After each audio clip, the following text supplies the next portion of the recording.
So I've seen episode 6 for a second time. The first time I hadn't liked it as much, but after watching it a second time, I can appreciate it more.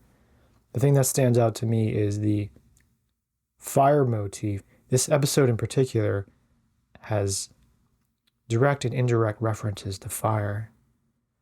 The one that stands out to me is that conversation between Cooper and his friend. He mentions ranchers in one of their old movies having more power than the sheriff because they own so much property. The authorities are unable to keep them in check and they end up burning the area down. Then he compares Vault-Tec to those ranchers who are about to set the world on fire. Lucy explores that classroom in Vault 4 and she sees this lesson about Shady Sands. It's almost like a shrine, and of course that's been destroyed in a great big ball of fire. Later she witnesses this ceremony in which the Vault 4 occultists smear themselves in the ashes of their loved ones, and ashes are the result of cremation, which is the process of burning corpses.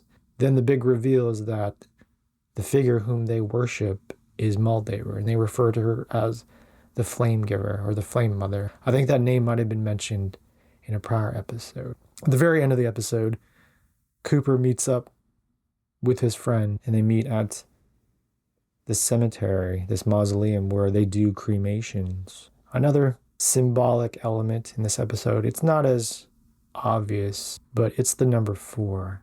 The vault that Lucy and Titus stumble upon is vault number 4. It seems to be idyllic, but it's the origin point for all of these grotesque experiments.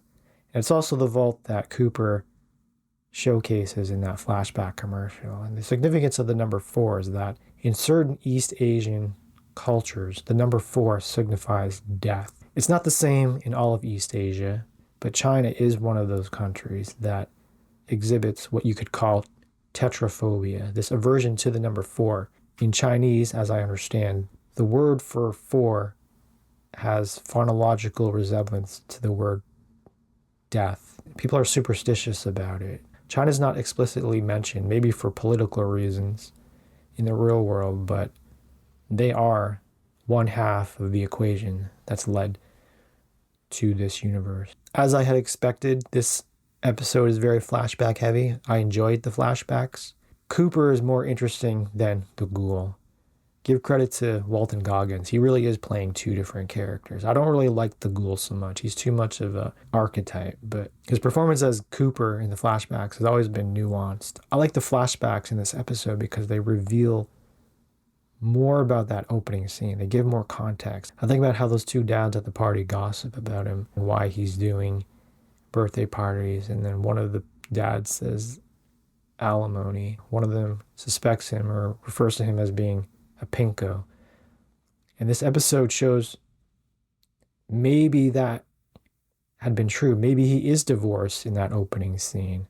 Maybe he is a communist sympathizer, or at least somewhat sympathetic to the communist cause. In this episode, we see him getting into believable disagreements with his wife. She's your archetypical workaholic company woman. You can see kind of this disconnect. Cooper is starting to question who makes the rules, what's led up to that opening scene in which the bombs fall. Do they actually divorce? Does she die? Does Cooper get blacklisted because he meets with this communist secret society at the end of this episode? He mentions that he's already lost the job because of his association with the Vault-Tec promotions. They are to the Fallout universe as Umbrella is to the Resident Evil universe. Lucy, once again, her naivete comes back to bite her in the ass. Titus, once again, his perceptiveness is apparent. He right away recognizes that the people in Vault 4 are a cult. They make a good team, actually.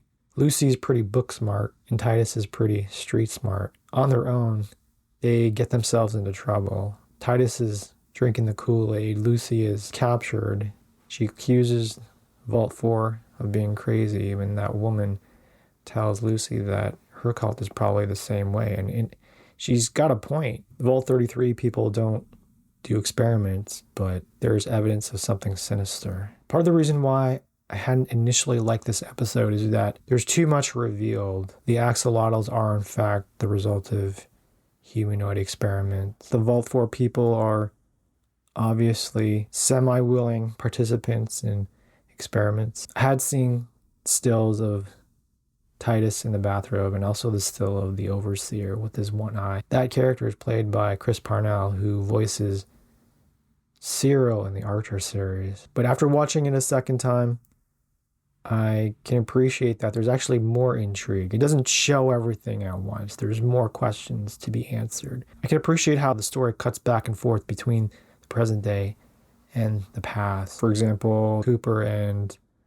his colleague sitting poolside, and his colleague mentions that he's sold the rights to his voice for those Codsworth machines. And then there's a cut to the present day with the ghoul in that supermarket and that destroyed Codsworth. Overall, another good episode. Again, it's more exposition heavy, not so much in the way of action or drama. Well, you could argue drama in the sense that unveiling more of the world, the context. That's the more interesting aspect to me. What has happened to lead to this world?